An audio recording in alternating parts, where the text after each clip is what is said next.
Hello friends, I'm Sambita. Welcome to my channel. Today I will show you how you make your own t-shirt painting. So let's get started. For this we need paint brushes and pencil, acrylic color or fabric color. Take any one color t-shirt. For this project, I am using black color t-shirt. Now I am putting cardboard inside the t-shirt like this. Now I clip it. I am going to draw an owl with white acrylic color.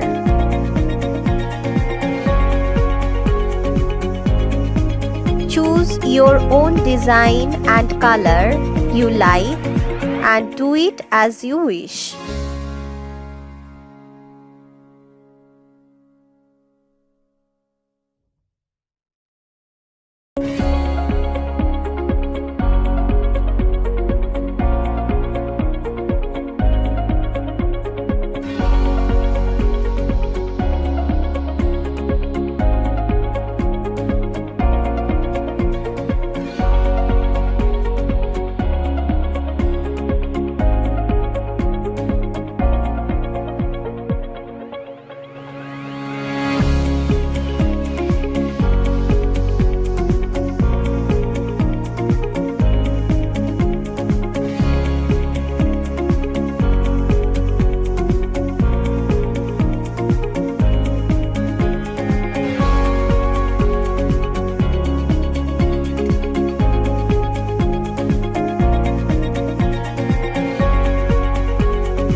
how you design your own t-shirt. I hope you enjoy this tutorial. If this tutorial is helpful to you, please let me know. Thanks for watching. If you like this video, please subscribe and share. See you in my next video. Till then, stay creative, stay happy. Bye-bye.